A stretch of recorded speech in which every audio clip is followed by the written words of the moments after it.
ये सामने हमारी एक्सेल की विंडो खुली हुई है और एक्सेल जो माइक्रोसॉफ्ट ऑफिस का ही एक पैकेज है दूसरा, इसका नाम ही एक्सेल इसलिए है क्योंकि भले ही माइक्रोसॉफ्ट ऑफिस आपको और बहुत सारे सॉफ्टवेयर देता है जैसे वर्ड है, पावर पॉइंट है या आउटलुक है, इस तरह के और सॉफ्टवेयर देता है, लेकिन एक्चुअली उन सभी में यदि कंपेयर किया जाए तो ये जो सॉफ्टवेयर है एक्सेल जिसका नाम है, इसको हम एक्सेलेंट सॉफ्टवेयर कहते हैं क्योंकि इसमें जो सुविधाएं आपको मिलती हैं वो इतनी बढ़िया है कि आपके बियॉन्ड योर इमेजिनेशन है। पहली चीज तो कि शायद आपने ये सोचा ही नहीं होगा कि हमारी ये जरूरत हो भी सकती है, या अगर आपको कोई आपकी रिक्वायरमेंट है तो आपने ये इमेजिन ही नहीं किया होगा कि कितनी आसानी से इस काम को हम एक्सेल की हेल्प से कर सकते हैं। तो ये सॉफ्टवेयर जो है हमारा बहुत ही पॉपुलर सॉफ्टवेयर है और जितने भी ऐसे ऑर्गेनाइजेशन हैं, चाहे पब्लिक सेक्टर हो, गवर्नमेंट जॉब्स में हो या फिर आपके प्राइवेट सेक्टर्स हो, सभी जगह पर इसको यूज किया जाता है। बीपीओ जैसे हैं, टेलीकॉलिंग है वहां पर, इवन बैंक्स में, या आपके जितने भी गवर्नमेंट ऑर्गेनाइजेशन होते हैं जैसे इनकम टैक्स हो गया, सेल्स टैक्स हो गया, एंटरटेनमेंट टैक्स हो गया, या आपके प्रोसिक्यूशन डिपार्टमेंट है, मतलब ये उन सभी डिपार्टमेंट्स की बात कर रहे हैं जहां हम लोग ट्रेनिंग कराते रहते हैं। अभी रिसेंटली प्रोसिक्यूशन डिपार्टमेंट की ट्रेनिंग हम लोगों ने खत्म कराई है। तो हर जगह पर एक्सेल का पूरी तरीके से यूज किया जाता है और डेटा को इजीली मैनेज करने के लिए ये हमें हेल्प करता है। अब सवाल ये उठता है कि एक्सेल जो है इसको एक्चुअली क्या है कि इसको हम स्प्रेडशीट पैकेज भी बोलते हैं। स्प्रेडशीट पैकेज या हम ऐसे कह सकते हैं कि एक ऐसा सॉफ्टवेयर है जिसमें आपको टेबल बनी बनाई मिलती है और उस पर आप काम करते हैं, यानी कि एक ऐसी शीट या ऐसा पेपर मिलता है जो रो और कॉलम में बटा हुआ है, तो उसे आप टेबल या शीट बोलते हैं एक्सेल में, और उसमें आप काम करते हैं। तो सबसे पहली चीज जो दिमाग में आती है हमारे वो ये आती है कि भाई टेबल की जरूरत यदि थी तो एक्सेल की क्या रिक्वायरमेंट है, एक्सेल क्यों हम यूज कर रहे हैं। एमएस वर्ड अच्छा खासा हम यूज कर चुके हैं, अच्छी से अच्छी टेबल्स हम बना चुके हैं और यहाँ तक कि कैलकुलेशन भी परफॉर्म कर चुके हैं। तो फिर एक्सेल ऐसा क्या हमें खास देने वाला है कि हम वर्ड में टेबल ना बना करके यहाँ पे काम करें। तो देखिए पहली चीज तो ये है कि वर्ड में आपको टेबल इंसर्ट करनी पड़ती है, और वर्ड में आप टेबल इंसर्ट तब करते हैं जब आपको पैराग्राफ के साथ एक सिंपल एक बेसिक टेबल बनानी है। लेकिन एक्सेल में आपको टेबल इंसर्ट नहीं करनी पड़ती है, यहाँ आपको सिर्फ और सिर्फ मिलती ही टेबल है।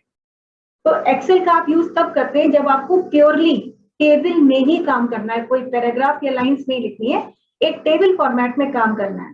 और उसमें भी यदि आपको कैलकुलेशंस परफॉर्म करनी है तो कभी भी हम प्रेफर नहीं करते हैं वर्ड की टेबल को, हम एक्सेल में ही टेबल बना के कैलकुलेशन करते हैं। क्यों? क्योंकि पहली चीज तो ये है कि वर्ड की टेबल में बहुत ही बेसिक कैलकुलेशंस होती हैं, यानी सिर्फ आप जोड़ सकते हैं या फिर आप मल्टीप्लाई कर सकते हैं या एवरेज निकाल सकते हैं या हाईएस्ट लोएस्ट वैल्यू निकाल सकते हैं, यानी बहुत ही सिंपल और बेसिक कैलकुलेशंस होती हैं। उसमें भी प्रॉब्लम ये होती है कि वही कैलकुलेशन आगे की रोज में भी रिपीट करनी हो तो मैनुअल एफर्ट्स लगते हैं, मतलब आपको उसमें हर काम को करने में टाइम ज्यादा लगता है। तो आपको याद होगा कि जब हमने टेबल का टॉपिक पढ़ाया था तो हमने ये भी कहा था कि वैसे तो वर्ड में टेबल है और कैलकुलेशन है, फॉर्मूला है, लेकिन अगर आपको इस तरह का काम करना होता है तो वर्ड में भी इसलिए आपको एक्सेल की शीट इंसर्ट करने का मौका मिलता है कि जब भी कोई ऐसी कैलकुलेशन करनी है तो आप वर्ड में टेबल बना के कैलकुलेशन करके अपना टाइम ना बर्बाद करें, बल्कि आप वर्ड में ही एक्सेल की शीट इंसर्ट कर लें। तो एक बार जब आपको एक्सेल में काम करना आ जाता है और आप जहां देखते हैं, चाहे वर्ड में ही काम कर रहे हो, जहां आपने देखा कि टेबल बना करके कैलकुलेशन करनी है, चाहे छोटी मोटी या कैसी भी, तो आप तुरंत प्रेफर करते हैं कि हम इसमें भी एक्सेल की शीट डाल दें। तो एक्सेल तभी यूज करते हैं जब आपको केवल और केवल टेबल में काम करना है। अब वर्ड की टेबल से पहला तो डिफरेंस ये हो गया कि भाई वहां कैलकुलेशन बहुत ही बेसिक थी और वो भी टाइम टेकिंग है। यहाँ कैलकुलेशन आप किसी भी तरीके की कर सकते हैं, यानी आप सिर्फ सोचिए कि मुझे ये कैलकुलेशन करना है और वो कैलकुलेशन आप एक्सेल में परफॉर्म कर सकते हैं, और बहुत ही आसान तरीके से, क्योंकि एक्सेल में कैलकुलेशन करने के लिए एक्सेल बने बनाए कैलकुलेशन के पैटर्न आपको देता है। आपको सिर्फ ये पता होना चाहिए कि कौन सी कैलकुलेशन करने के लिए कौन सा पैटर्न यूज करना है, बाकी सारा काम एक्सेल खुद करता है आपके लिए। दूसरी बात यह है कि वर्ड की टेबल का जो लेआउट होता है वो एक्सेल की टेबल के लेआउट से बहुत फर्क होता है, उसमें बहुत डिफरेंट होता है। कभी कभी ऐसा होता है कि हमें वर्ड में ही टेबल बनानी थी, लेकिन जब हम टेबल बनाते हैं तो वो टेबल में कॉलम्स ज्यादा होने की वजह से कई बार टेबल कट रही होती है और प्रिंट आउट निकालने में काफी तिकड़म आपको लगाने पड़ते हैं। भले ही उसमें कोई कैलकुलेशन नहीं थी, लेकिन टेबल कुछ ऐसी थी कि जिसमें कॉलम्स बहुत ज्यादा थे और आप काफी मेहनत करने के बाद कहीं जाकर के टेबल का प्रिंट आउट निकाल पा रहे हैं। तो अगर कभी ऐसी कोई सिचुएशन आती है तो भी हम एक्सेल की टेबल ही प्रेफर करते हैं वर्ड में भी। क्यों? क्योंकि जो एक्सेल की शीट का प्रिंट आउट निकलता है उसमें जो रो कॉलम का फॉर्मेट होता है वो कुछ ऐसा होता है कि उतने ही पेज में, वर्ड में आप उतने रो कॉलम एडजस्ट नहीं कर सकते हैं, लेकिन एक्सेल की टेबल के मतलब शीट के लेआउट के अकॉर्डिंग आप उतने ही एरिया में ज्यादा रो और कॉलम एडजस्ट कर सकते हैं। तो इसलिए आपको प्रेफर करना चाहिए एक्सेल जब आप बहुत ज्यादा कॉलम की टेबल बना रहे हैं, जो कि आपके यहाँ भी अक्सर ऐसा होगा ऑफिशियली आप कुछ टेबल बनाते हैं 10, 12, 15 कॉलम की अगर कोई रिपोर्ट बना रहे हैं तो आपको एडजस्टमेंट वर्ड में बहुत ज्यादा करना पड़ेगा, लेकिन वही काम अगर आप एक्सेल के थ्रू करेंगे तो आपको बहुत कम एडजस्टमेंट से काम हो जाएगा। तो इस सब चीजों को देखते हुए ये सारे इसके एडवांटेज हैं, हम एक्सेल का यूज करते हैं। अब एक्सेल में तो फाइल बनती है, जैसे हमने बताया था कि भाई एमएस वर्ड में जो फाइल हम क्रिएट करते हैं उसको हम कहते हैं डॉक्यूमेंट, और डॉक्यूमेंट में मिलते हैं पेजेस, एक पेज मिलता है, काम करते जाते हैं नए नए पेजेस आते जाते हैं। लेकिन जब हम बात करते हैं एक्सेल की फाइल की, तो एक्सेल की फाइल कहलाती है हमारी, एक्सेल की फाइल को हम बोलते हैं वर्कबुक। जैसे वहां डॉक्यूमेंट है, यहाँ वर्कबुक होता है, और वर्कबुक के अंदर होती क्या है, वर्कबुक के अंदर होती है वर्कशीट्स या शीट्स भी आप बोल सकते हैं। बाय डिफॉल्ट एक्सेल आपको 3 शीट्स देता है, यानी 3 अलग अलग पेजेस देता है काम करने के लिए जो रो कॉलम में बटे हुए होते हैं। हालांकि जरूरत पड़ने पर आप नई शीट्स को इंसर्ट करा सकते हैं, और एक वर्कबुक में कितनी भी शीट्स हो सकती हैं, मतलब 250 से ज्यादा शीट्स हो सकती हैं। हालांकि जीवन भर भी आपको कभी 250 तो छोड़िए 10, 15, 20 वर्कशीट से भी ज्यादा जरूरत नहीं पड़ती है, पर फिर भी आपको कितनी भी वर्कशीट्स आप इंसर्ट करा सकते हैं, ये डिपेंड करता है आपकी नीड पर कि आपको कितनी शीट्स में काम करना है।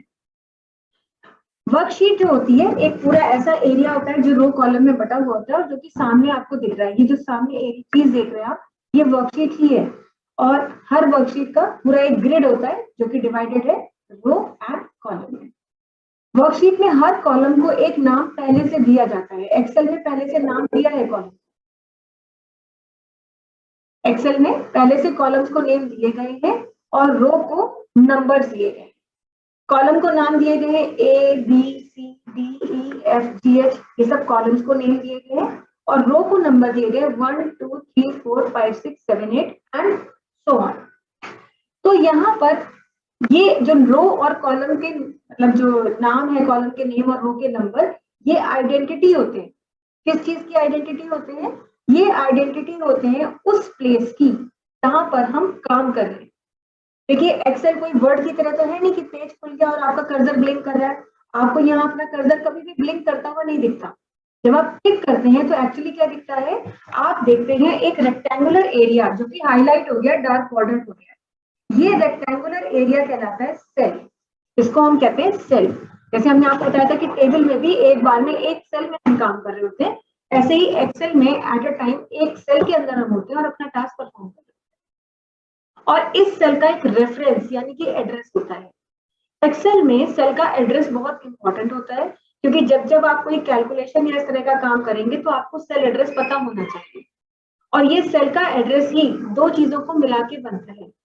एक्सेल में सेल का एड्रेस 2 चीजें कौन सी जुड़ती हैं, एक तो बनता है कॉलम का नाम, और उसके साथ में जोड़ते हैं क्या, उसके साथ में जोड़ देते हैं रो नंबर। ये 2 चीजें मिला करके सेल का एड्रेस बनता है। जैसे इस समय हम किस सेल में हैं, ये तो पता चल रहा है कि इस सेल में है, लेकिन इस सेल का एड्रेस क्या है ये देखने के लिए क्या देखेंगे, कौन सा कॉलम है, सी, और रो कौन सी है, 6, यानी एक्टिव सेल का एड्रेस क्या है, C6। इसको कभी भी हम ऐसे नहीं लिख सकते, 6C नहीं लिख सकते, 6C गलत है। आपको पहले हमेशा कॉलम का नाम ही लिखना है और फिर रो का नंबर लिखना है। लिखने का मतलब ये कि आपको जब भी ध्यान करना है इस चीज का कि कौन सा एड्रेस सेल है, तो आपको पहले कॉलम का नाम और फिर रो का नंबर ही देखना होता है। तो यहाँ पर ये जो नाम दिए गए हैं कॉलम के और रो का नंबर दिया है, इनको हम रो एंड कॉलम हेडिंग्स कहते हैं, और रो कॉलम हेडिंग्स हमें सेल का एड्रेस डिटरमिन करने में, सेल के एड्रेस को पता लगाने में हेल्प करती है। अब ये शीट इतनी बड़ी है कि आपको इसमें कितना भी काम करना हो, आपको ये टेबल इतनी बड़ी मिलती है कि आपको नई रो और नए कॉलम की कभी जरूरत ही नहीं पड़ती।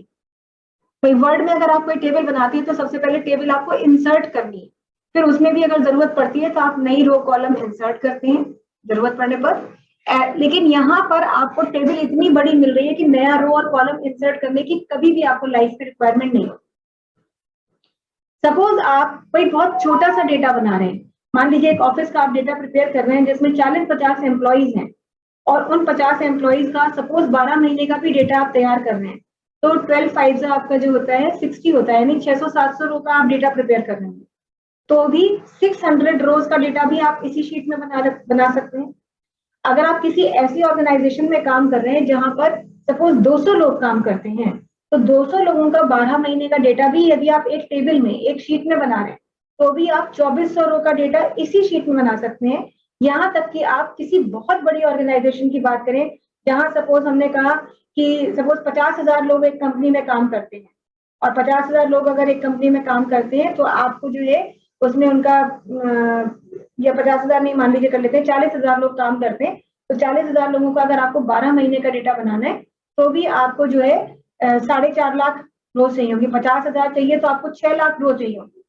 कितनी भी बड़ी कंपनी का काम करना है, आपको 6 लाख रो 7 लाख रो भी चाहिए, तो भी आपको कोई नई रो इंसर्ट करने की जरूरत नहीं है। क्यों? क्योंकि ये शीट हमें इतनी बड़ी मिलती है कि आप कितना भी बड़ा एरिया का डेटा बना सकते हैं। कितने भी ज्यादा कॉलम हो, 10 20 15 20 50 कॉलम की बात नहीं है, कितने भी ज्यादा कॉलम होंगे आप उतने कॉलम्स का डेटा यहाँ पर प्रिपेयर कर सकते हैं। कॉलम्स भी आपको इंसर्ट करने की जरूरत नहीं पड़ती है। तो ये हम कैसे कह रहे हैं और क्या वाकई में ये शीट इतनी बड़ी है, इस चीज को हम देखते हैं। देखिए जो पहला कॉलम होता है उसका नाम होता है ए। तो कॉलम के जो नाम होते हैं वो शुरू किससे होते हैं? कॉलम के नाम शुरू होते हैं ए से। और जो लास्ट कॉलम होता है उस कॉलम का नाम क्या होता है? उस कॉलम का नाम होता है एक्स एफ डी। यानी ए से शुरू होके किस पे जाता है? एक्स एफ डी पर खत्म होता है। कैसे? ये देखते हैं हम। देखिए ए से चला और जेड तक आया, ये जेड आ गया, जेड के बाद फिर ए बी ए सी ऐसे करते जाएंगे। और जब हम लास्ट कॉलम पर आकर के देखेंगे तो लास्ट कॉलम का नाम देखिए क्या है? ये है हमारा एक्स एफ डी। तो यही हमने अभी आपको बताया कि पहला कॉलम होता है ए और लास्ट होता है एक्स एफ डी। और कहीं अगर आप गिनने बैठ जाए कॉलम को कि 1 2 3 4 ऐसे गिनने बैठे, तो टोटल ये जो टेबल होती है ये कितने कॉलम्स की होती है? 16,384 कॉलम्स। 16,384 कॉलम्स की पूरी टेबल है। इतने सारे ये 16,384 कॉलम्स थे यहाँ से लेकर के यहाँ तक जो हम गिन रहे हैं, ये इतने कॉलम्स थे। तो आप खुद सोचिए, हम लोग जब काम करते हैं तो कभी हमें इतनी बड़ी टेबल बनानी होती है? ज्यादा से ज्यादा 20 25 30 35 कॉलम की हम रिपोर्ट बनाते हैं, इससे ज्यादा तो कभी बनाने की जरूरत नहीं पड़ती। लेकिन आपको यहाँ कितने कॉलम मिल रहे हैं? 16,384।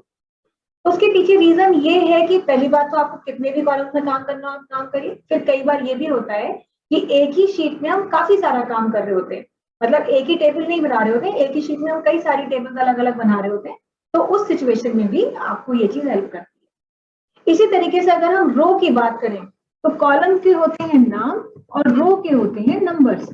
और हम देख ही चुके हैं कि पहला नंबर जो रो का होता है वो क्या होता है? रो नंबर स्टार्ट होता है 1 से, ये हम देख ही चुके हैं। यहाँ देखिए ये रो नंबर 1 है और ऐसे ऐसे स्क्रॉल करते जाएंगे तो कुछ अनुमान है आपको कितनी रो हो सकती है इसमें? कोई गेस आपका है? बताइए संगम जी, आपको लगता है कुछ कि कितनी रो हो सकती है एक्सेल के अंदर?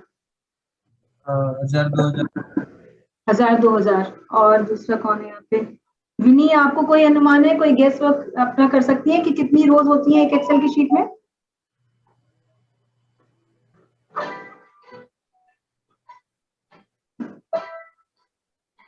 विनी, आपको आवाज आ रही है हमारी?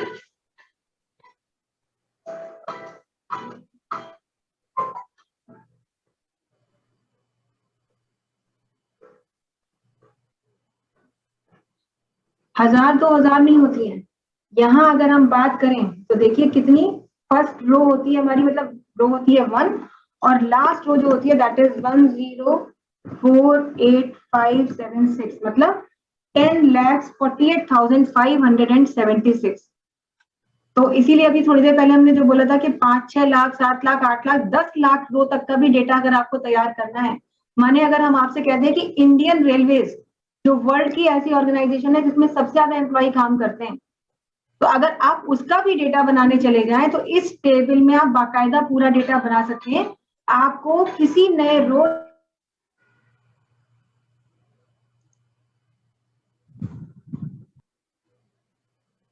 हेलो मैम आवाज नहीं आ रही है। आवाज नहीं आ रही। हेलो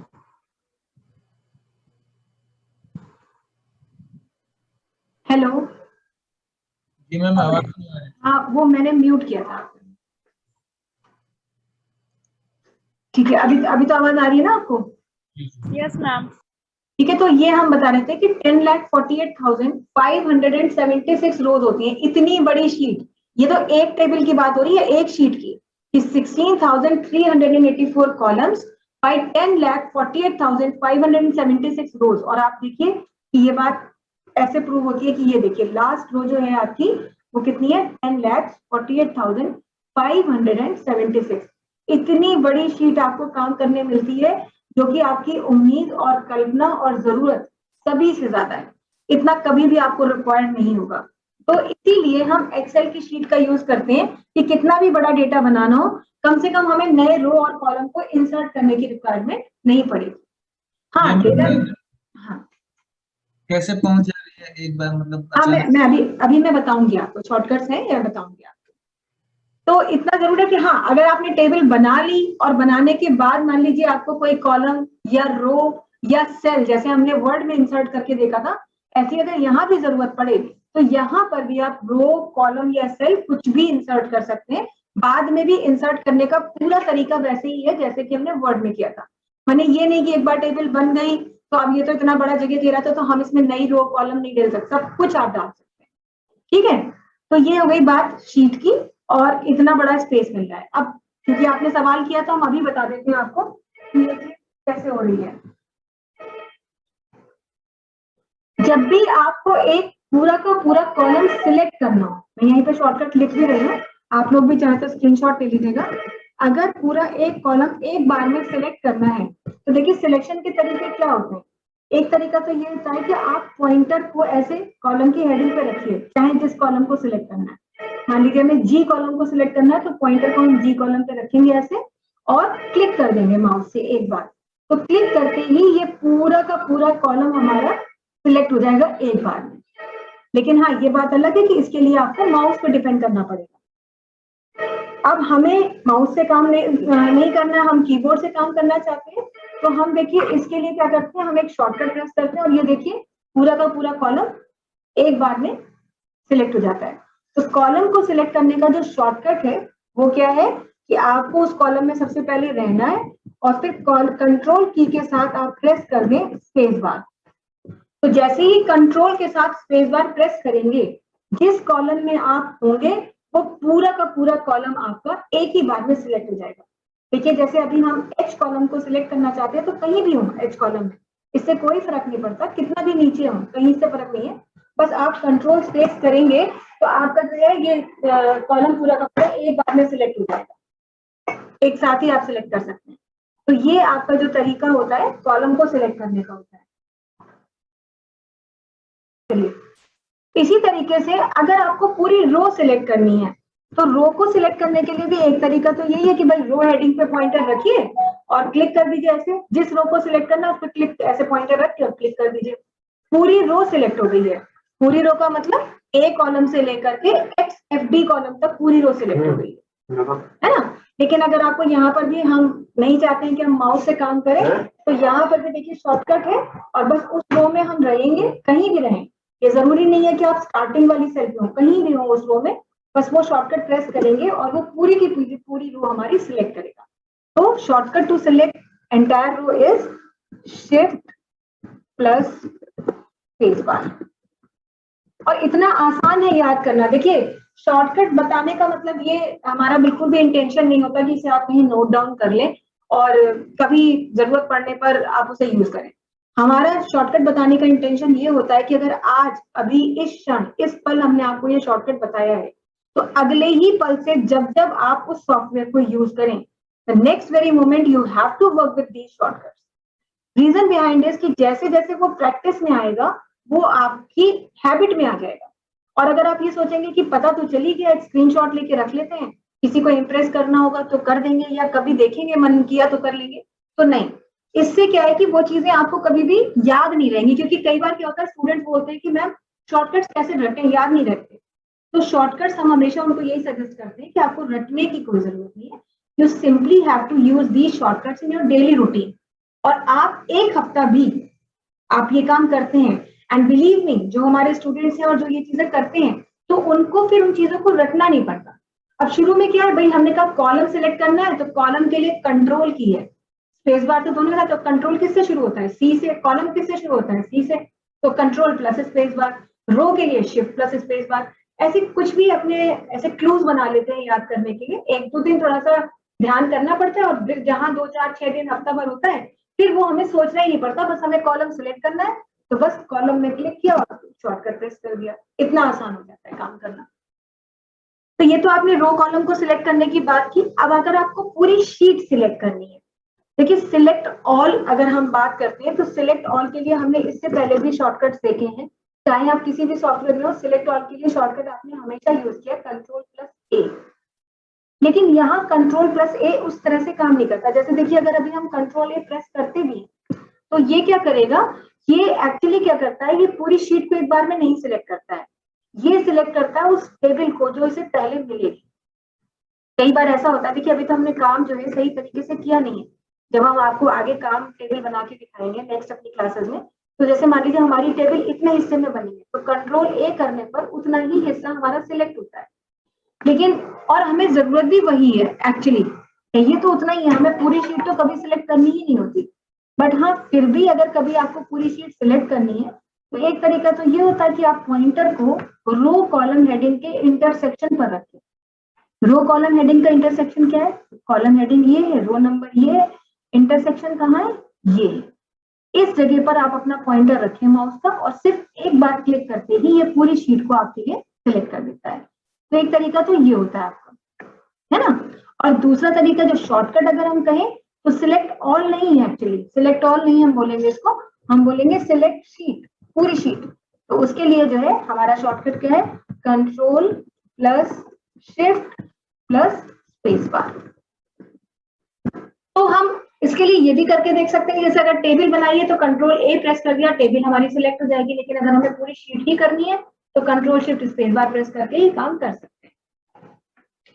दूसरी चीज आपने यहाँ पे जो हम इस इंटरसेक्शन की बात करें, तो यहीं पर आपको बता दें, जैसे अभी हमने आपको दिखाया था कि पूरी की पूरी जो हमारी शीट है, वो एक शीट बटी हुई होती है 16,384 columns by 10,48,576 rose.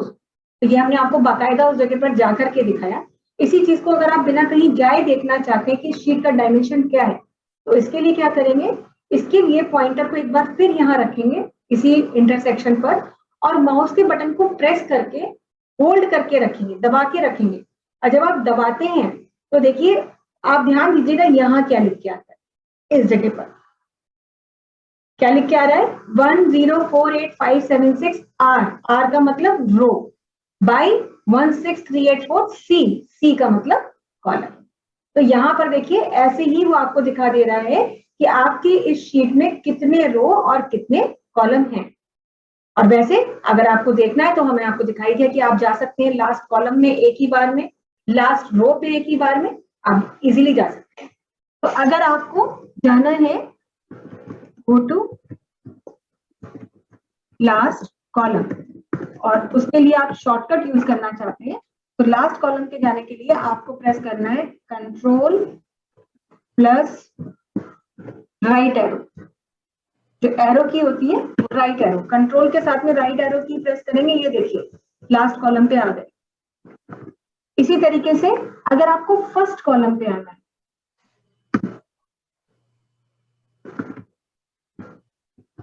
Go to first column, तो फर्स्ट कॉलम के लिए एक तरीका तो वही है कि आप control plus left arrow press करें। तो अगर आप लास्ट कॉलम पे हैं, तो कंट्रोल लेफ्ट करते ही आप फर्स्ट कॉलम पे आ जाएंगे, या कंट्रोल होम भी प्रेस कर सकते थे इसके लिए, कह रहा भी। और इसी तरह से अगर आपको जाना है गो टू लास्ट रो, आखिरी रो पे जाना है, तो आप क्या प्रेस करेंगे, आप प्रेस करेंगे कंट्रोल प्लस डाउन एरो की।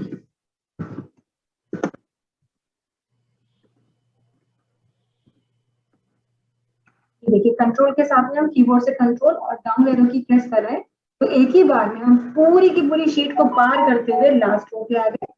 और इसी तरह से कंट्रोल अप एरो की प्रेस करते हैं तो आप फर्स्ट रो पे आ सकते हैं, row two first row. What you need to press? You need to press Control plus up arrow। तो ये सारे शॉर्टकट्स हैं जिनसे कि आप एक ही बार में पूरी शीट में first column last column, first row last row, पूरा कॉलम, एक कॉलम सिलेक्ट करना है, एक शीट सिलेक्ट करनी है या एक रो सिलेक्ट करनी है, तो इस तरह से आप सिलेक्ट कर सकते हैं। अब हम बात करते हैं कि आपको अगर एक से ज्यादा कॉलम सिलेक्ट करने हो तब क्या करना है। एक कॉलम के लिए तो भाई क्लिक कर दिया हो गया, या कंट्रोल स्पेस प्रेस कर दिया हो गया। लेकिन अगर हमें एक से ज्यादा कॉलम सिलेक्ट करने हैं तो वो सिलेक्शन दो तरीके से होता है। एक तो ये होता है कि भाई यहां से लेके यहां तक पूरा सिलेक्ट कीजिए, बी से लेके ई कॉलम तक पूरा सिलेक्ट करें। अगर ऐसे सिलेक्ट करना है तो कोई प्रॉब्लम नहीं है, पॉइंटर को ऐसे बी कॉलम हेडिंग पे रखें, माउस का लेफ्ट बटन प्रेस करें और ड्रैग करके ई तक ले आए। तो ऐसे आपने 4, 5, 6, 10 जितने भी कॉलम ऐसे आप ड्रैग करेंगे वो आप सिलेक्ट कर लेंगे ऐसे। लेकिन अगर आपको बी कॉलम सिलेक्ट करना है और साथ में डी करना है, सी को नहीं सिलेक्ट करना है, यानी कॉलम तो सिलेक्ट करने हैं लेकिन रैंडम सिलेक्शन करना है, ना कि कंटिन्यूअस करना है। तो आप बी को सिलेक्ट करके डी पे क्लिक करते हैं तो बी का सिलेक्शन गायब हो जाता है, वापस बी पे आते हैं तो डी का सिलेक्शन गायब होता है। तो इसका मतलब ये है कि खाली माउस से क्लिक करके नहीं होगा, बल्कि साथ में कीबोर्ड की हेल्प भी लेनी होगी। तो अगर आपको रैंडमली कॉलम सिलेक्ट करने होते हैं तो कोई भी एक कॉलम पहले सिलेक्ट कर लें। जैसे मान लीजिए हमें बी सिलेक्ट करना है, डी करना है, एच करना है और एल करना है, तो एक कोई भी कॉलम सिलेक्ट कर लिया, एच कर लिया, और अब हम बी पे क्लिक करने से पहले कीबोर्ड से कंट्रोल की को दबा के रखेंगे, छोड़ेंगे नहीं। कंट्रोल की को दबा के रखा है, अब बी पे क्लिक किया, फिर हमें डी पे क्लिक करना है और हमें एल पे क्लिक करना है, और फिर हम कंट्रोल की को छोड़ देंगे। तो ये देखिए 4 कॉलम हमारे, या जितने भी कॉलम ऐसे आप सिलेक्ट करते हैं, सिर्फ क्या करना है, कंट्रोल की दबाइए और क्लिक कर दीजिए उस कॉलम की हेडिंग पर, and you will get your column selected. So this is how you can select entire columns in a range, or you can select randomly columns given in a sheet. एक साथ select करना है तो पहले column से click करके खींचते चले जाएं लास्ट कॉलम तक, या फिर लास्ट कॉलम से क्लिक करके पहले तक चले जाएं। और अगर आपको रैंडम सिलेक्शन करना है तो किसी भी एक कॉलम पे क्लिक करें और कंट्रोल को दबा करके बाकी के कॉलम पे क्लिक करते जाएं वन बाय वन। तो ये आपके रैंडम कॉलम सिलेक्शन होते हैं। ऐसे ही अगर आपको रो सिलेक्ट करनी है तो सपोज आपसे कह दिया गया कि 1 से 10 तक सारी रो सिलेक्ट कीजिए, तो माउस को पॉइंटर को रो हेडिंग पे रखें, 1 से लेकर के ड्रैग कर दीजिए 10 तक, या 10 से लेकर के ड्रैग कर दीजिए 1 तक। तो आपने इकट्ठी रो सिलेक्ट कर ली।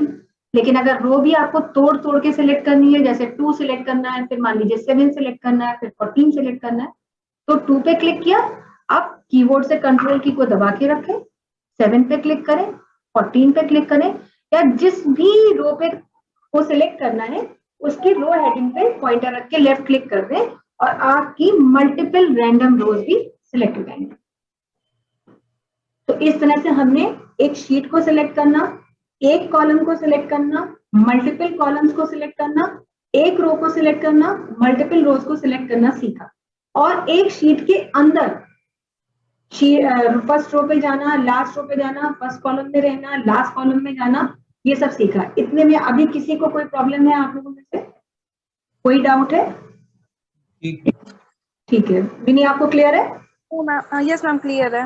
वेरी गुड, ठीक है। तो ये तो चीज हो गई। अब हम बात करते हैं कि चलो ये तो हो गया कि हम एक शीट के अंदर इधर से उधर जा रहे हैं, लेकिन शीट के अंदर जा कहाँ रहे हैं? या तो हम पहले कॉलम में या सीधे लास्ट कॉलम पे जा रहे हैं, पहली रो में या सीधे लास्ट रो में। हो सकता है हमें जिंदगी में कभी जरूरत ना पड़े लास्ट रो में जाने की, कभी हम इतनी बड़ी टेबल बनाए ही ना। तो एक्चुअली इनसे ज्यादा हमें जरूरत पड़ती है किसी भी एक सेल पे जाना है। जैसे कि मान लीजिए अगर कोई एक टेबल हमने बना रखी होती और वो टेबल हमने यहाँ शुरू में नहीं बना रखी थी, हमने कोई सैलरी की टेबल बनाई है या प्रोडक्ट्स की टेबल बनाई है, लेकिन वो टेबल इसी शीट में तो बनी है, पर वो इस शीट के किसी ऐसे एड्रेस पे बनी है, मतलब जो सामने नहीं दिख रहा है। मान लेते हैं, हम अनुमान ऐसे लगा लेते हैं कि मान लीजिए एक शीट सेल का एड्रेस लिख रहे हैं, ए कॉलम के 10,000 फर्स्ट रो पे एक टेबल बनी है। भाई हमने इस शीट में कई सारी टेबल बनाई थी, अब हम फिलहाल एक ऐसी टेबल पर जाना चाहते हैं जिस टेबल की शुरुआत इस सेल से हुई है। ए कॉलम की 10,000 फर्स्ट रो से वो टेबल बनी है। अब अगर आपको ऐसी किसी सेल पे जाना है जिसका एड्रेस तो आपको मालूम है, पर वो शुरू या लास्ट की सेल नहीं है, शुरू या लास्ट का कॉलम या शुरू या लास्ट की रो नहीं है, बल्कि शीट के बीच का कोई जगह है, तो ऑब्वियसली हम माउस से स्क्रॉल या कीबोर्ड से हम स्क्रॉल कर सकते हैं। अब ए कॉलम में 10,001, अब सोचिए अभी तो हम 1000 तक पहुंचे हैं, स्क्रॉल कर रहे हैं, अभी तो 1000 ही चल रहा है। हम थोड़ा और भी ज्यादा अगर मतलब मेहनत करेंगे तब भी देखिए 10,000 तक जाने में अभी 2000 ही चल रहा है। अब 3000, 4, 5, 6, 7, 8, 9, 10,000 थोड़ा ज्यादा आ गए, कोई बात नहीं है, थोड़ा सा ऊपर की तरफ स्क्रॉल करते हैं। और ये तो हम तब कर रहे हैं जब हम अपनी पूरी टेक्निक लगा के कर रहे हैं। जो लेमैन है या जो स्टार्टिंग में काम कर रहा है उसको तो यहाँ तक जाने में अच्छा खासा समय लगने वाला है, और फिर माउस पे कंट्रोल ना होने की वजह से कभी कभी हम बहुत ज्यादा आ जाते हैं। अब 10,001 पे आने में हमें इतना समय लगा, तब जाकर के कहीं हम पहुंचे ए 10,001 पे, यानी उस सेल पे जहां से हमारी टेबल शुरू हो रही है। ये बात अलग है कि अब यहाँ टेबल बनी नहीं है, मान लीजिए कि यहाँ टेबल बनी होती तो इस जगह पर पहुंचने में आपको कितना टाइम लगा, और ये तो तब जब ये 10,001 थी, हो सकता है ये 50,001 होती तो कितना समय, इसी का जस्ट 5 टाइम्स टाइम और लग जाता। तो प्रॉब्लम होती है एक्सेल में ये बहुत बड़ी कि अगर हमको किसी भी ऐसी सेल में जाना है जिस सेल का एड्रेस तो हमें मालूम है, लेकिन हमें उस तक जाने में टाइम बहुत लग रहा है, और हम ऑब्वियसली नहीं चाहते कि हमारा टाइम और हार्डवर्क लगे, हम बहुत इजी गोइंग वे में काम करना चाहते हैं। तो ऐसा काम करने के लिए हम एक्सेल की इस विंडो में एक जगह की हेल्प लेंगे, और वो जगह कौन सी है, वो जगह है ये वाला हिस्सा, ये हिस्सा जिसको हम क्या कहते हैं, इस हिस्से को हम कहते हैं नेम बॉक्स। ये देखिए लिख के भी दिखाता है, पॉइंटर यहाँ रखे तो बताता है कि इस जगह का नाम क्या है, नेम बॉक्स। इसको हम नेम बॉक्स भी कह सकते हैं, एड्रेस बॉक्स भी कहते हैं। आपने नेम बॉक्स का एक काम देख ही लिया है कि जब आप रो कॉलम हेडिंग के इंटरसेक्शन पे पॉइंटर रखते हैं और माउस के बटन को कंटिन्यूअसली प्रेस करके रखते हैं तो वो आपको आपकी शीट का डायमेंशन दिखाता है। तो नेम बॉक्स का पहला काम आपने देखा कि शीट का डायमेंशन दिखा रहा है, यानी शीट कितने रो और कॉलम में बटी हुई है। दूसरा नेम बॉक्स का काम क्या होता है कि ये एक्टिव सेल का एड्रेस भी डिस्प्ले करता है। अभी थोड़ी देर पहले हमने जैसे आपको बताया था कि किसी भी सेल का एड्रेस जानने के लिए हमें दो चीजें पता होनी चाहिए, कॉलम का नाम और रो का नंबर। उन दोनों को हम इकट्ठा लिख देते हैं तो वो सेल का एड्रेस बनता है। जैसे ये सेल C6 है, ये सेल क्या है, H9 है। इस सेल का एड्रेस बताइए जरा संगम जी क्या है, G15 है। G15 है। आप बताएं विनी, इस सेल का एड्रेस क्या है,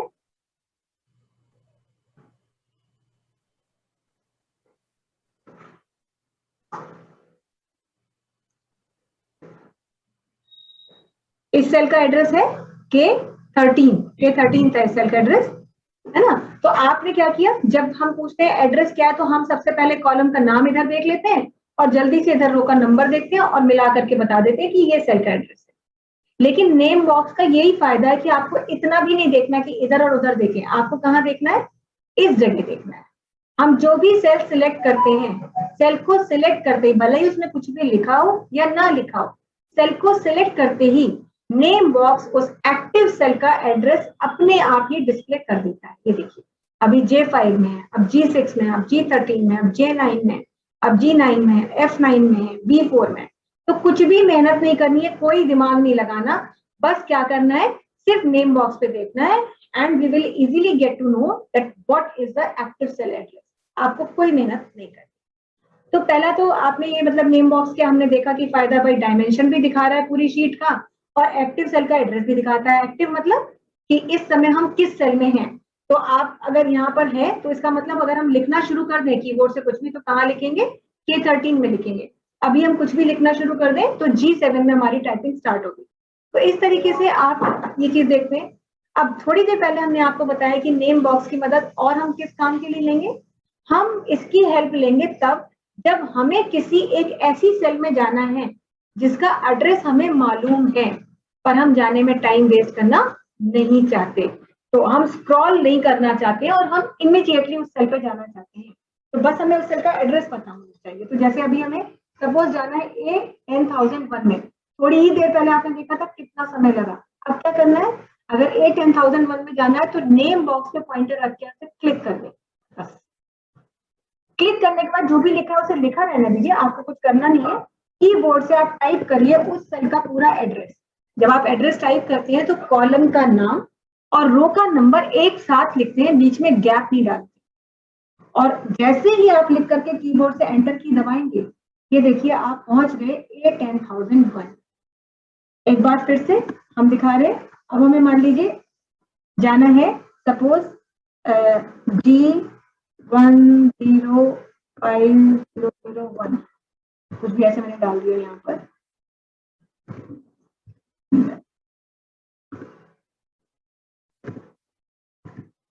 ये कर दिया, तो ये देखिए 10,03,001 पे पहुंच गया। जी 10,03,001।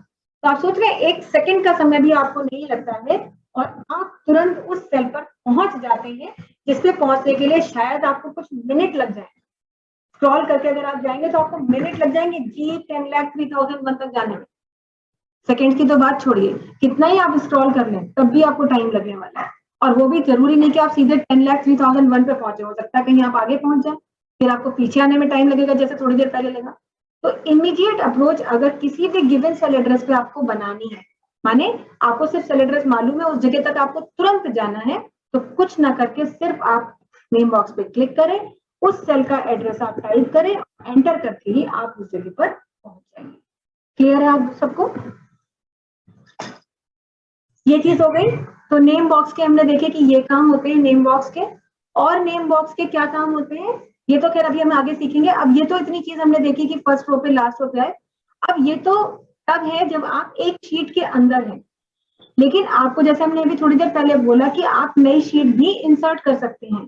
तो अगर आपको नई शीट इंसर्ट करनी है, जैसे मान लीजिए आपसे कह दिया जाए कि भाई 12 महीने का डेटा है और अलग अलग शीट में बनाइए, जनवरी की शीट अलग रखी है, फरवरी की अलग रखी है, मार्च की अलग रखी है, यानी 12 शीट डिफरेंट बना दी। तो इसका मतलब 12 शीट इंसर्ट भी करनी होगी।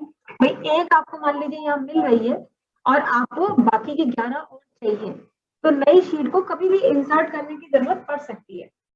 बहुत सारे स्टूडेंट्स मतलब एक ये क्वेश्चन रखते हैं या उनके दिमाग में ये डाउट रहता है कि जब इतनी बड़ी शीट हमें मिल रही है तो मैम जरूरत ही क्या है कि हम एक नई शीट इंसर्ट करें, सारा का सारा काम इसी शीट में किया जा सकता है और वो वाकई में किया जा सकता है। लेकिन देखिए हर कंपनी की या हर ऑर्गेनाइजेशन या हर डिपार्टमेंट की अपनी अपनी पॉलिसी होती है काम करने की, उनका अपना एक वर्क पैटर्न होता है, उस पैटर्न को वो फॉलो करते हैं। अगर कोई ऑर्गेनाइजेशन में मंथली बेसिस पर डेटा बनता है तो मंथली बेसिस पर डेटा बनाने के लिए आपको हर मंथ का डेटा अलग शीट में चाहिए होगा, और उस समय आपको चाहिए होगी एक नई शीट, क्योंकि आपको एक्सेल में 12 शीट्स पहले से बनी हुई नहीं मिलेंगी, आपको इंसर्ट करनी पड़ेगी। या जैसे कोई क्लास टीचर है, अब उसने मान लीजिए पूरे साल में 6 यूनिट टेस्ट लिए, तो हर यूनिट टेस्ट का डेटा वो अलग अलग शीट में रखना चाहते हैं, एक ही शीट में सारा मिक्सचर नहीं बनाना चाहते। तो यूनिट टेस्ट 1 अलग शीट में रखेंगे, यूनिट टेस्ट 2 अलग में रखेंगे, 3 अलग में, एंड सो ऑन। तो इसलिए ये चीज मतलब जो आपको बताई कि इतनी बड़ी शीट मिलती है, इसका मतलब ये नहीं है कि आप काम सारा एक ही शीट में करें। ये डिपेंड करता है कि किस ऑर्गेनाइजेशन के साथ आप अटैच है, वहां कैसा काम होता है वैसा ही काम आप करेंगे। यदि एक शीट में काम करने बोला है तो करेंगे, वैसे कंफर्टेबल यही होता है कि आप मल्टीपल शीट्स में काम करें। जैसे मंथ वाइज अगर आपने डेटा बना रखा है तो मंथली डेटा को मंथली शीट्स पूरे अलग अलग मंथ की शीट्स बना लीजिए, तो उससे आप डेटा को इजीली मैनेज भी कर पाएंगे और शीट्स को भी इजीली मॉनिटर और डेटा को मेंटेन करने में आपको प्रॉब्लम नहीं। तो जब भी आपको एक नई शीट इंसर्ट करनी है, तो वैसे तो शीट को इंसर्ट करने के कई तरीके हैं। पहला तरीका तो यही है कि जब भी शीट इंसर्ट करनी है पॉइंटर को कहाँ रखिए, होम टैब में जो आपको एक ग्रुप मिलता है यहाँ पर, उसका नाम होता है सेल्स ग्रुप। इस सेल्स ग्रुप में यदि आप देखें तो एक इंसर्ट का ऑप्शन है, ऊपर यहाँ पर भी और नीचे वाला बटन है। ऊपर नहीं क्लिक करना है, नीचे क्लिक करना है, और नीचे क्लिक करने पर देखिए आपको एक कमांड मिलती है लास्ट में, इंसर्ट शीट। इस पे क्लिक करके भी आप एक नई वर्कशीट इंसर्ट कर सकते हैं। साथ ही साथ अगर आप जाते हैं कहाँ, आप जाते हैं नीचे,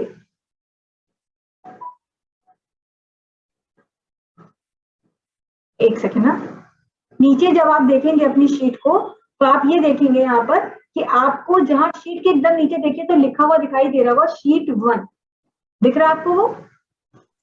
ना, तो ये जो आपको दिख रहा है शीट 1, इस जगह को हम क्या कहते हैं? इस जगह को हम कहते हैं शीट टैब। ये जगह कहलाती है हमारी शीट टैब। शीट टैब पे आपको शीट का नाम दिख रहा होता है, जैसे sheet 1, sheet 2, sheet 3। By default तो यही नाम आपको दिखाई देते हैं। वो दिख नहीं। नहीं दिख रहा है? अच्छा एक सेकेंड, अब दिख रहा है? ये दिख रहा है? ये जगह दिख रही है आपको?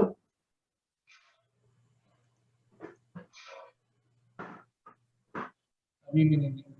नहीं दिख रहा है? एक सेकेंड, हाँ दिख रही है। है ना? तो ये जो जगह है इसको कहते हैं शीट टैब। शीट टैब वो जगह होती है जहां पर आपको शीट का नाम दिख रहा होता है। तो आपको जो है यहाँ शीट टैब पर पॉइंटर रखें ऐसे यहाँ पर, और राइट क्लिक करें। पॉइंटर यहाँ पर रख करके राइट क्लिक करें, तो राइट क्लिक करने पर भी इंसर्ट का ऑप्शन मिलता है। और यहाँ पर भी जब आप इंसर्ट पे क्लिक करेंगे तो एक वर्कशीट इंसर्ट करने का ही कमांड आता है। देखिए लिखा है वर्कशीट। अगर आप ओके कर दें तो ओके करते ही देखिए शीट 2 आपकी आ गई, 1 के पहले शीट 2 आ गई। तो ऐसे भी वर्कशीट इंसर्ट होती है। तो एक तरीका देखा कि इंसर्ट कमांड से यहां से आकर के आप वर्कशीट इंसर्ट करते हैं। दूसरा तरीका देखा कि शीट टैब पे पॉइंटर रख के राइट क्लिक करने पर इंसर्ट कमांड से वर्कशीट इंसर्ट हो सकती है। तीसरा तरीका है आप पॉइंटर को शीट टैब के सबसे राइट एंड पे ले जाइए, यहाँ पर इस बटन पे, जहाँ शीट टैब है वहां नहीं लाना है, इससे पहले एक बटन दिया छोटा सा इस जगह। और ये बटन जो है इंसर्ट शीट का ही बटन है। मतलब पॉइंटर यहाँ पे रख के क्लिक करते ही आपकी एक नई वर्कशीट आ जाएगी उस शीट के लेफ्ट हैंड पर। जब आप शीट टैब पे रह के राइट क्लिक करके इंसर्ट शीट कमांड कहते हैं तो शीट जिसमें आप हैं उसके लेफ्ट में नई वर्कशीट इंसर्ट होती है। अगर आप इस बटन पे क्लिक करके इंसर्ट शीट कमांड यूज करते हैं तो करंट शीट के राइट में शीट इंसर्ट होती है। पर अगर इन सब से नहीं आपको काम करना है, ऑप्शन के थ्रू काम नहीं करना है, तो 3 तरीके ऑप्शंस के थे। लेकिन अगर आप शॉर्टकट चाहते हैं तो शीट को इंसर्ट करने का शॉर्टकट है शिफ्ट प्लस F11। यानी शिफ्ट के साथ अगर आप F11 वाली फंक्शन की प्रेस करें तो एक नई वर्कशीट इंसर्ट हो जाती है। कैसे? देखिए अभी हम शीट 1 में हैं, यहाँ पर हमें दिख रहा है हम शीट 1 में हैं, और हम जैसे ही कहेंगे शिफ्ट F11 तो क्या होगा? शीट 1 से यानी करंट शीट के जस्ट पहले एक नई वर्कशीट इंसर्ट होगी उसी सीक्वेंस में जिस सीक्वेंस में ऑलरेडी शीट्स इंसर्ट हो चुकी हैं। तो शीट 4 इंसर्ट हो गई। ऐसे जितनी बार हम शिफ्ट F11 देखिए करते जाएंगे तो आपको यहाँ दिख रहा होगा कि वर्कशीट्स कंटिन्यूअसली इंसर्ट होते जा रही है। अभी अगर आप बताएं तो टोटल कितनी वर्कशीट्स हो चुकी है हमारी वर्कबुक में?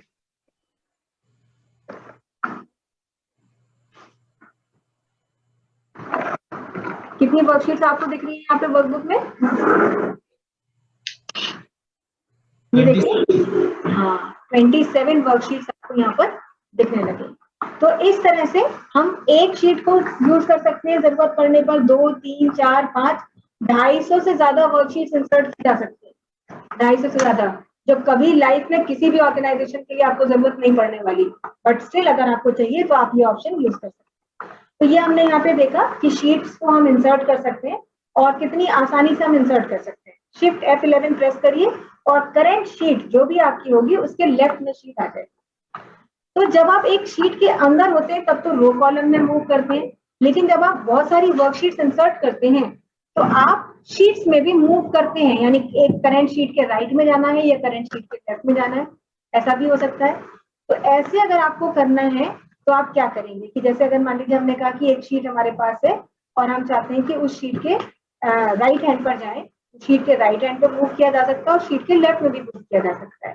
जैसे अभी एक्टिव शीट कौन सी हमारी? शीट 11 है। आप अगर देख पा रहे होंगे तो ये शीट 11 है। अगर हमें शीट 11 से शीट 10, 9 यानी कि करंट शीट के राइट में मूव करना है तो वैसे क्लिक करते ही देखिए हम वहां आ जाते हैं उस शीट में। लेकिन अगर हम एक शॉर्टकट प्रेस करें तो शॉर्टकट भी है, शॉर्टकट से भी आप करंट शीट के लेफ्ट में भी जा सकते हैं, जैसे हम देखिए बराबर इस समय लेफ्ट में जा रहे हैं, या हम शॉर्टकट को प्रेस करके करंट शीट के राइट में भी मूव कर सकते हैं।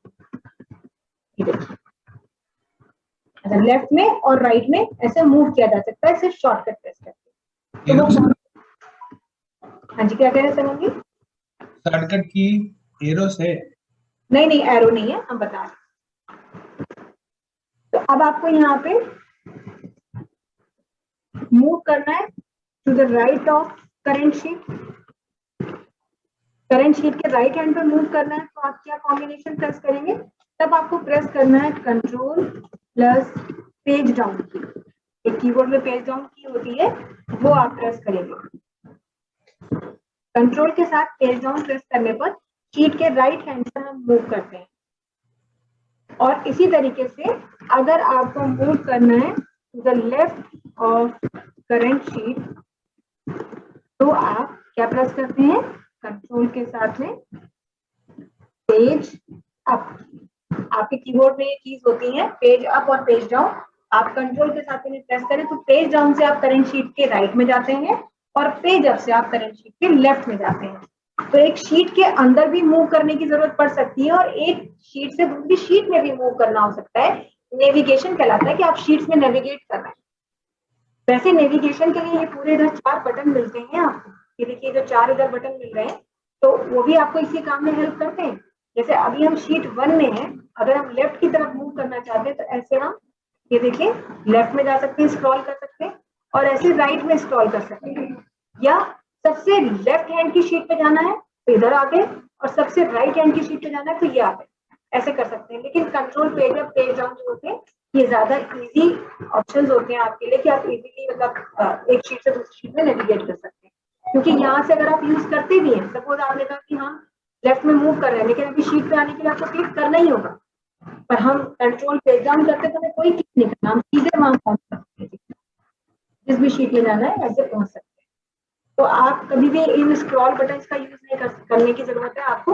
आप अगर ये शॉर्टकट यूज कर लेते हैं जो हमने अभी आपको बताए हैं, तो फिर आपको कभी कोई समस्या होने ही नहीं वाली है, तो कोई दिक्कत ही नहीं होगी आपको।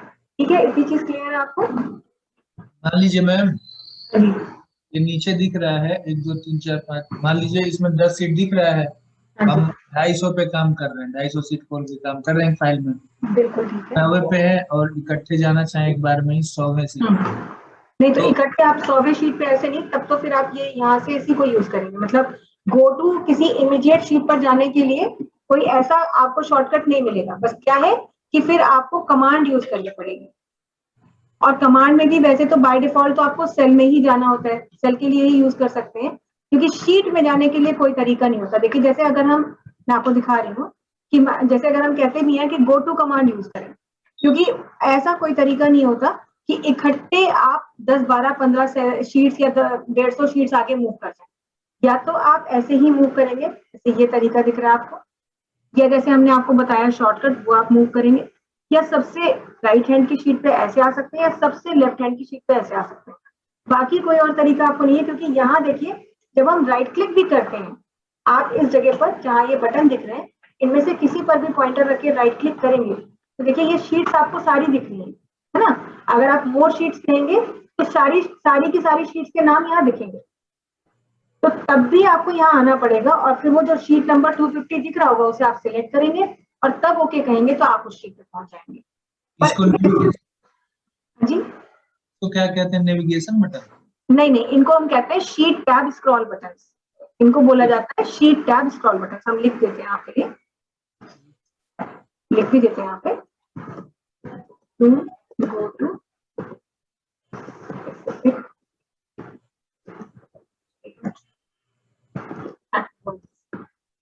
एक बार में किसी शीट पे जाना है तो right click on sheet tab scroll button and select sheet name. Click on करते ही फिर आप उस शीट में पहुंच जाएंगे। ये तरीका क्लियर है? तो इतनी सारी मतलब तरीके हैं एक शीट के अंदर मूव करने के लिए या एक शीट से दूसरी शीट में मूव करने के लिए, ये सब चीजें होती है। अब जैसे आपने शीट इंसर्ट करी, कभी कभी ऐसा होता है कि शीट को डिलीट भी करना पड़ सकता है, शीट का नाम भी बदलना पड़ सकता है, कुछ भी करने की जरूरत पड़ सकती है। जैसे बाय डिफॉल्ट तो शीट के नाम अपने आप आते हैं, शीट 1 है, शीट 2 है, शीट 3 ये सब होते हैं। लेकिन आपसे अगर कह दिया कि भाई जैसे जनवरी का डेटा है तो शीट का नाम जनवरी रखिए, फरवरी का डेटा है तो शीट का नाम फरवरी रखिए, है ना। इस तरह से अगर आपको रखना है, जैसे मान लीजिए आपसे अलग अलग डिस्ट्रिक्ट का डेटा दे दिया गया कि भाई लखनऊ को अलग रखिए, लखीमपुर खीरी अलग रखिए, उन्नाव अलग रखिए, बस्ती अलग रखिए, तो आप भी यही करेंगे, क्योंकि ऐसा तो बड़ा मुश्किल है याद रखना कि शीट 1 में कौन सी डिस्ट्रिक्ट है, ये तो कोई जल्दी याद नहीं रख सकता। और अगर आप 20-25 डिस्ट्रिक्ट में काम कर रहे हैं तो कभी भी आपको ध्यान नहीं रहेगा। तो उसके लिए आपको ये है कि शीट टैब का नाम ही यदि डिस्ट्रिक्ट का नाम रख दिया जाए या शीट टैब का नाम उसी चीज से रिलेटेड रख दिया जाए जैसा डेटा है, तो वो सबसे आसान तरीका होता है, हमें कुछ रिकॉल नहीं करना पड़ता। तो शीट टैब को भी अगर आपको नाम देना है तो उसके लिए क्या करना होता है, वैसे तो कई ऑप्शन है लेकिन कुछ ना करें, जिस शीट को रीनेम करना है पॉइंटर को उसके शीट टैब पे रखिए ऐसे और राइट क्लिक करिए। राइट क्लिक करने पर भी आपको देखिए यहाँ कमांड मिलती है रीनेम। आप जब क्लिक करते हैं तो यहाँ पर ये शीट का नाम हाईलाइट हो जाता है, आप कीबोर्ड से नाम टाइप करके बदल सकते हैं। पर हम उससे भी आसान तरीका बता रहे हैं कि पॉइंटर को शीट टैब पे ऐसे रखिए और राइट क्लिक नहीं करें, बल्कि क्या करें, डबल क्लिक करें। डबल क्लिक करने पर भी देखिए शीट नेम हाईलाइट हो गया। और अब जैसे हमने कहा हमारी ये मास्टर शीट है तो हम इसका नाम मास्टर रखा और एंटर प्रेस कर दें तो शीट का नाम बदल गया। कैसे बदला, रीनेम अ शीट। क्या किया, right click on sheet, sorry right click नहीं, sorry double click. Right click वाला तो प्रोसीजर थोड़ा लंबा है, हम चाहते हैं काम बहुत आसानी से हो। Double click on sheet tab and type the name and press enter. काम दोबारा करके दिखा रहे हैं। जिस भी शीट का नाम बदलना है, जैसे सपोज हमें शीट 4 का नाम रखना है लखनऊ, तो बस डबल क्लिक करेंगे यहाँ पर, कीबोर्ड से बाकायदा नाम टाइप करेंगे और एंटर प्रेस करते ही हमारी शीट का नाम बदल जाएगा। तो शीट आपने इंसर्ट की और आपने शीट टैब के नाम को रिप्लेस भी रीनेम भी किया, पुराने नाम को हटा के नया नाम भी आपने कर दिया। इतनी ही चीजें करेंगे आज। एक बार बस आप इतना करिए, एक तो इसका स्क्रीनशॉट ले लीजिए जितना हमने ये दिखाया आपको, ताकि आप लोगों को भी इस चीज का अंदाजा रहे कि ये जो डेटा है ये मतलब जो शॉर्टकट्स हैं। और बस अब आप ये समझ लीजिएगा कि ये जो शॉर्टकट आपको दिए जा रहे हैं ये आपको भी बस अपनी पूरी की पूरी उसी तरीके से हैबिट में लेकर के आना है, क्योंकि अगर आप इसको नहीं लाते हैं तब फिर आपको समस्या होगी। तो एक बार बस यहाँ पर ये इतने हिस्से का आप स्क्रीनशॉट ले लें। और यही वो चीजें हैं जिनसे कि ये ट्रिक्स हैं सारी की सारी, जिनसे हम एक्सेल में अपनी खुद की एक्सेलेंस जनरेट कर सकते हैं। क्योंकि देखिए एक्सेल सीखना कोई बहुत बड़ी दिमागदारी का काम नहीं है और ना कोई बहुत ऐसी चीज है कि जो आप नाइटेक में ही एक्सक्लूसिवली कर सकते हैं। पूरी दुनिया एक्सेल सिखा रही है और पूरी दुनिया एक्सेल सीख भी रही है। लेकिन यहाँ हम कोशिश यही करते हैं कि हमारे स्टूडेंट्स जो हैं, जो भी जिस भी जॉनर में हो, जिस भी फील्ड में हो, अगर एक्सेल पे उन्हें काम करना है तो वो बाकी के अपने कलीग्स या उनके जो भी मेट्स हैं या जो भी हैं सर्कल में, उनसे बेस्ट काम करके दिखाएं, उनकी परफॉर्मेंस बिल्कुल बढ़िया तरीके से हो और वो चीजें उन्हें पता हो कि जो दूसरों ने सुनी या सोची ही ना। तो बस ये है कि बताने के लिए हम आपको सब चीजें बताते हैं। अब आप भी ये मान के चलिए कि कल से जब आप एक्सेल पे काम करेंगे नेक्स्ट क्लास से, हम आपको डेटा कैसे बनता है सब प्रिपेयर करना सिखाएंगे। तो बस इन्हीं को आप मूल मंत्र मान के रखिए कि ये जो क्लास हमारे जो शॉर्टकट्स है इन्हीं को हमें यूज करना है, ना कि हम माउस पे डिपेंड करें या हमें तो ये चीज पहले से पता कि हम ऐसे करते हैं तो ऐसे करें। अगर आप लोग पहले से एक्सेल को यूज कर भी रहे हैं तो आप खुद कंपेयर कीजिएगा कि जो आपने टास्क किया है जिस भी ऑप्शन के थ्रू किया है उसमें कम समय लग रहा है या इसमें कम समय लग रहा है, और जिसमें भी कम समय लगे आप उस चीज को यूज करें। क्योंकि कंप्यूटर पे काम करके अगर हम टाइम ना सेव करें तो हमारा काम करना फिर बेकार है, चाहे हम एक्सेल में काम करें, चाहे वर्ड में करें या किसी भी सॉफ्टवेयर में करें। ठीक है ना, तो इतना रखते हैं। नेक्स्ट क्लास में हमारी जो होगी तो हम इसको स्टार्ट करेंगे, एक्सेल में कैसे काम करना है पहले वही बताएंगे, कुछ शॉर्टकट्स और बताएंगे, फिर एक्सेल में काम करना सिखाएंगे। Okay ma'am. हाँ आज के लिए इतने ही रखते हैं। जी बताएं।